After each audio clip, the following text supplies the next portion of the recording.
Greetings and welcome to For Fun Friday, where I, your somewhat exhilarated host, attempts to play a couple of games of Yu-Gi-Oh! To let you relax and enjoy your Friday evenings. Sometimes I know what I'm doing, most of the time I don't. Today, there isn't much thinking need to be done, however, because we are going to have a look at GREN MAJU. Now, as always with this show, in case you enjoy it, do remember to click the subscribe button down below, leave a comment for the algorithm, and if you'd like to support me financially, there's always Patreon and YouTube membership. Now, let's get into the deck. GREN MAJU is, for all intents and purposes, an OTK deck that aims to normal summon the biggest Unga Bunga available, GREN MAJU Dieza, and attack for game with a single blow. Normally speaking, this is not something you can do in a going second deck because your opponent has 100% to put something on the board. So, we're playing a multitude of ways to either get GREN MAJU to punch face, or open up the way gate to get there. So, we are playing a 60 card pile of oh my god what am I looking at, but don't worry, it's all well planned, I promise. Let's have a look at the deck, shall we? Danger Bigfoot is first up, along with Danger Thunderbird being our main level 8 dangers. Bigfoot, of course, destroys a monster upon being discarded, and Thunderbird destroys a set card. Generally speaking, they are very good because they can very easily go into our extra deck that I'll show off in just a moment. We are playing 3 Kaijus, 2 Dogoran, 2 Ghidorah, and 2 Gameciel. The reason we are realistically playing this is due to interrupted Kaiju slumber, because we do frequently need to wipe out boards, and putting a Kaiju on our opponent's side of the field is rarely an inconvenience. We're then playing Gizmic Orochi, the Serpatron Sky Slasher, because this deck revolves around banishing cards, and this card is perfect for it. Also happens to be a level 8. Hextrude is next up because we are playing the Golden Castle of Stromberg, meaning Hextrude is a free removal as well as being a free level 8. Are you starting to see the level 8 synergy yet? We're then playing 1 Pancratops to act as going second removal simply because we can. Our one real hand trap in the deck is Dimension Shifter, because this thing shuts down decks faster than you can say its name, and it benefits us, so why wouldn't we? We then have 2 Gleef the Phantom Bird, and the simple reason for this is they are extra copies of Terraforming, so we can search Golden Castle. We're then playing Necrophase, because if our banish strategy fucks up, this is a good recovery option. Then, of course, we have the Danger Jackalope. Unfortunately, no Sneck in this deck, because it simply cannot fit, but Jackalope is good enough. Then, 3 of our main boy GREN MAJU Dieza, our OTK tool and general big boy, and 3 Eater of Millions. Eater of Millions assists us in banishing extra cards from our field or deck that we need to get rid of, as well as being a monster removal in terms of banishing something it attacks. It's great. Then for spells, 3 Allure of Darkness, because literally every monster except for the bird and Pancratops is a dark, not counting the Kaijus, because Kaijus have a different purpose. Basically speaking, this will always allow us to draw 2, and banishing cards is not a cost for us. We're playing 2 Heated Heart, and this is a weird card for anyone to see. Basically put, this gives you piercing damage and 500 extra attack, which does come up occasionally. 3 Interrupted Kaiju Slumber to clear boards, 1 Monster Reborn because Monster Reborn, 3 of the best pot for this deck, which is Pot of Desires. Banishing 10 cards off the top of our deck is not a detriment. 3 Trade-In, because most of our cards are level 8, and it's just a free draw tree. 3 Triple Tactics Talent, barely fucked that up. Basically speaking, we're always going second. There is a high likelihood they'll have a negate available. This will allow us to somehow make use of it.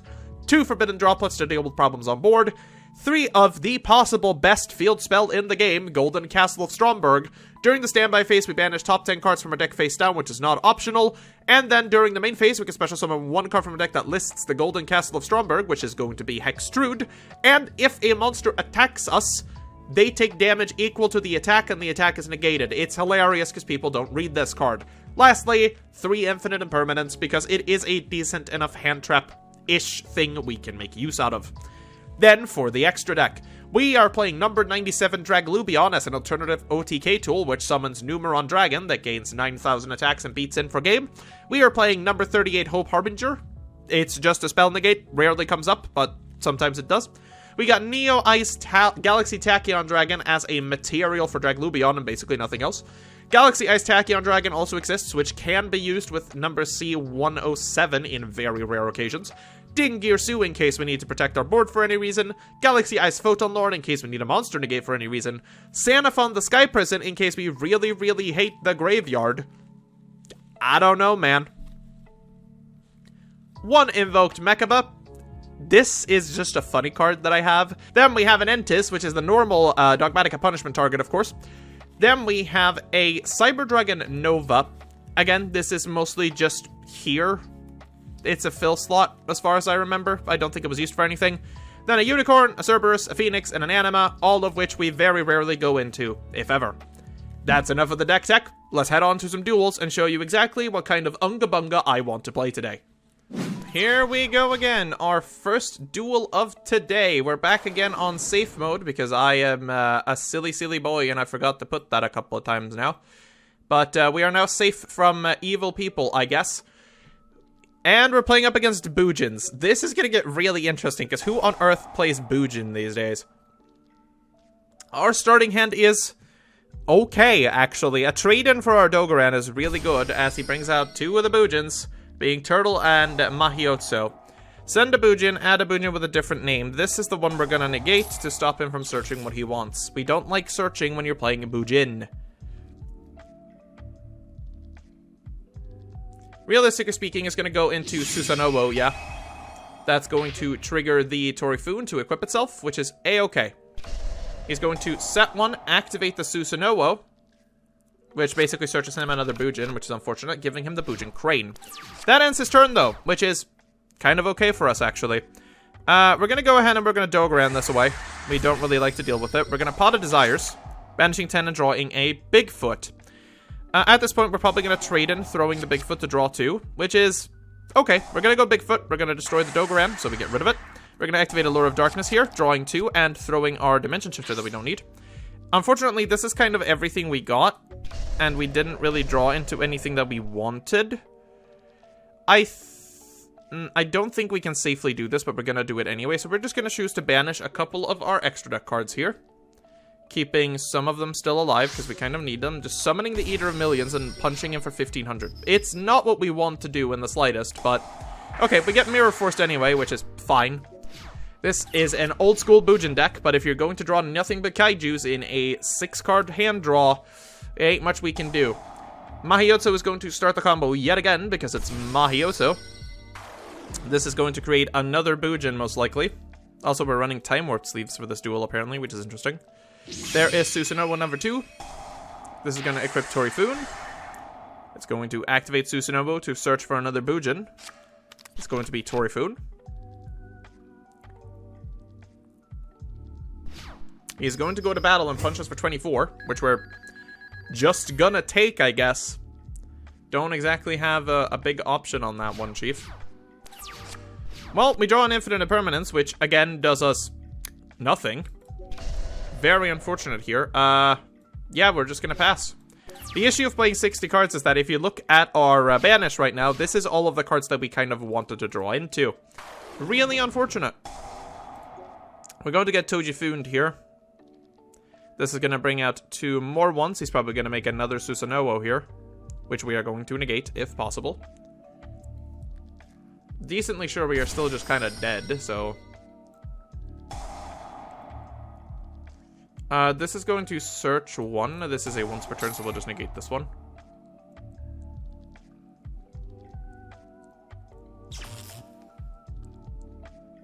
This means he's just going to make a 4, which is probably going to be either another Susanoo or a Tornado Dragon. Okay. Go for it. You destroyed a TTT that we couldn't use.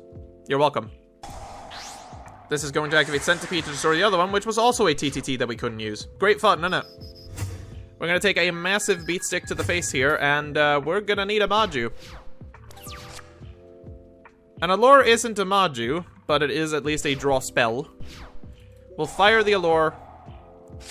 Drawing 2, drawing into Necroface. I mean, Thunderbird is... not good. We'll banish the Hextrude.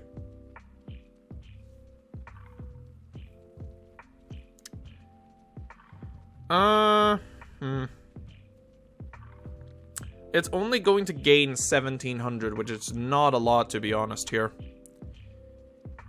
I think we're just gonna go for it. We'll go for the Necroface. We'll activate the Necroface effect. It's gonna shuffle all the banished stuff back into the deck. This is gonna make it a 2,500, which is just barely enough to get over Susanoo. Yeah, I think we're just gonna take the bet for Thunderbird. And try to get Thunderbird summoned, because it's a 28. We miss it, unfortunately, meaning that idea is out the window. Unfortunate. Either add to your hand, you can only control once per turn, boot a monster and add it to your hand. Yeah, no, we're just gonna go over the Bujinte Susanoo. I don't believe this does anything, it just equips it. Oh, he has the crane in hand. Oh well. Yeah, that was a really, really bad draw there. We did not find any of the actual cards, and we are playing 60 cards. I'll be, you know, that's fair. But that was not great. We'll go another one. Alright, game number 2 here, and it is looking kind of bleak, yet again holding a hand of nothing but kaijus, but at this time, at the very least, we have 2 of them. We are going to activate Dimension Shifter on this, because if we're up against Cyber Dragons... Oh, it's Cyber Dark, even, which Dimension Shifter should actually be helpful against, because that means anything sent to the graveyard is banished, meaning they can't do their equipment shenanigans. That's probably really good here, actually. We also have outs to the Cyber Dark boss monster anyway, so it should be good. This really put a damper in his plans, probably, because Dimension Shifter kills this deck insanely well. It does certainly appear like that. And that it does. And we draw a trade-in for turn, which is just fantastic. We're going to trade in one of the Godarless. We don't care about it being banished. It's kind of irrelevant. We do get Ashed, which is super unfortunate, but kind of expected, I guess. I mean, if we discard Thunderbird, it's going to be the only card we discard here, right? Yeah, we'll go Thunderbird.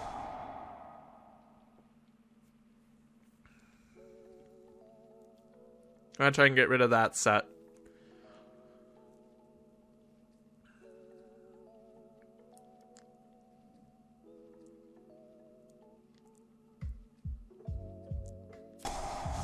That's gonna get striked. Interesting choice. I'm gonna give you a kaiju. And I'm gonna summon myself a kaiju. Let us play the game. Bonk. No cards in hand. We're playing up against Cyberdark. This can only go poorly.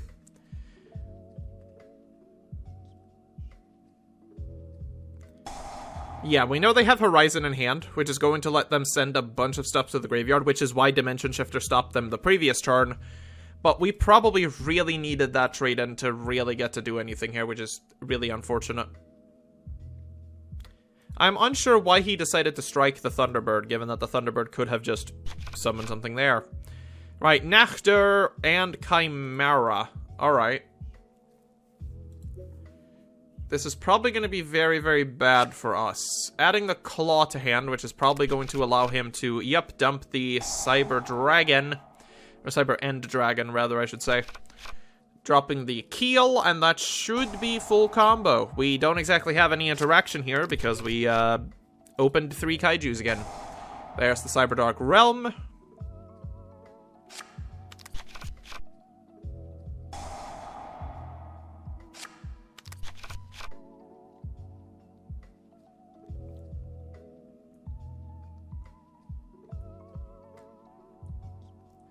Oops, it's all kaiju. He has his own goddamn kaiju, apparently, playing Jizukiru. Interesting. So, his hand opened full combo plus Jizukiru. Damn. Unfortunate for us. Edge will equip Claw. He will go to battle phase, which I find interesting, but sure. That does destroy the Godarla, and we take 24 from the Edge. Does he not have the Power Bond? I'm going to assume he just does not have the Power Bond here. Send one monster from extra deck to graveyard. He sends the Chimera Phlegia. Oof, it's Predaplant. Right, well, not great. There's an Overload Fusion, and because we don't have anything else, sure. Maju, 1600. We can scoop them up because we're not getting out of that one. Can we please have a hand that isn't all of the kaijus? There's 60 cards in the deck. I get that it's bricky, but there's only 6 kaijus. Come on. Right, that's 2 people that have fucked up their combo and scooped now. Can we please have a game where that doesn't happen, and I don't have to brick now? Because I've had 2 decently good hands 2 games in a row, and they've just insta-scooped due to themselves fucking up. This is okay. It is not good, it is okay.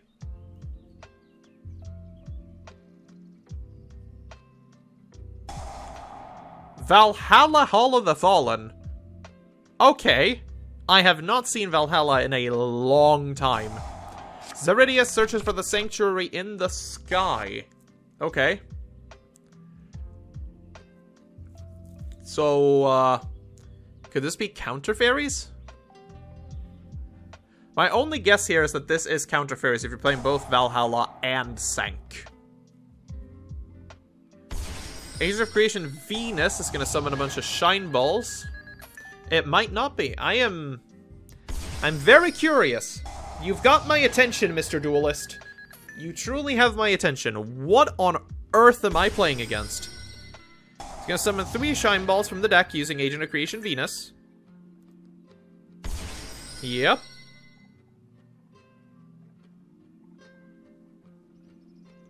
A soul of light covered by mystical shine. When you see its beautiful shape, your dream will come true. Celestial Nightlord Parshath. Okay. Discard a card to add Sanctuary, or 1 card that lists Sanctuary and its text from your deck to hand. Discarding a Valhalla to find... Christia. Okay, I see exactly what it is this deck wants to do. Sure. Then getting Christia because you have 4 or more fairies in the graveyard. And then you get to draw another fairy to your hand. Okay, so it's like Christia Lockdown. That's okay. We have a Forbidden Droplet, which will allow us to get out of this sticky situation fairly well. Which we are going to fire off immediately. Boom. We're going to discard ourselves a Dogoran. And target the Christia. Christia is now screwed, which means we can just get rid of Christia. That is totally a-okay. We are going to activate the Pot of Desires to draw 2. We draw a Pankratops. That is also great. We'll go for the Pankratops here. Just to have it on the board. We'll go for the Golden Castle of Stromberg. We're going to activate the effect of Golden Castle of Stromberg, which is going to allow us to summon a Hextrude.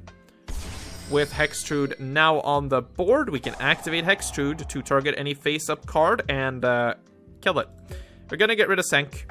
We don't need it. After this... We could pop the Pankratops to destroy something. Because Christia is going to come back next turn, which would suck for us. We kind of need the Bigfoot on board, which is really awkward. We're going to try for the Bigfoot. 50-50. We hit it, actually. Wow, okay. That is very nice being able to hit that. What do we do here that secures us a win? That is a monster effect, which doesn't matter. We need something very, very big. That's pretty much it. We're gonna go for the Dragalubion. Which means we are just going to pop the Pankratops. We're gonna destroy the Parshath. Get that out of here. Gonna activate Dragalubion, sending any card to the graveyard, does not matter. We will special summon the Numeron Dragon, and we'll overlay the Tachyon Dragon. We'll activate the Numeron Dragon, getting rid of this, to make it gain 9,000 attack. Unfortunately, it is not quite a kill here. Oh, it is actually, because they paid 1,500 for the Shine Balls. Never mind, that is a kill. Wow, I can't count. That's how you MAJU. We did it, we MAJU'd. I've done the MAJU. Let's wrap this up. Right, so what do we think about Grand MAJU? Well, when it works, it bloody well works. It's a going second archetype that does not care about card advantage or anything, because every single banished card becomes a potential threat for Grand MAJU. This allows for things like Dimension Shifter to be used to their full potential while just ramming your deck full of value and just going for the beat face strategy. You have enough ways of removing threats from the board in ways of Bigfoot, Hextrude, Gizmek to some degree, Pankratops, you've got Infinite Impermanence, Forbidden Droplet, Eater of Millions. There's so many ways for you to clear the board and get in for that lethal piece of damage. But as you saw, when you brick hard. There are variants of Grand MAJU that play 40 cards and focus much more on just punching face, something you see in the Lupine Weekly almost every week. but this is my preferred version. It just gives you that bit of utility that helps you get out of situations you otherwise wouldn't have the chance to. Like the last game where we saw Archlord Christia for like the first time in forever. Now, as always, if you enjoyed the video, do remember to subscribe, leave a like down below, leave a suggestion for what deck you'd like to see me do next, and as always, remember to stay safe out there. I can't speak. Remember to stay safe out there. Wah!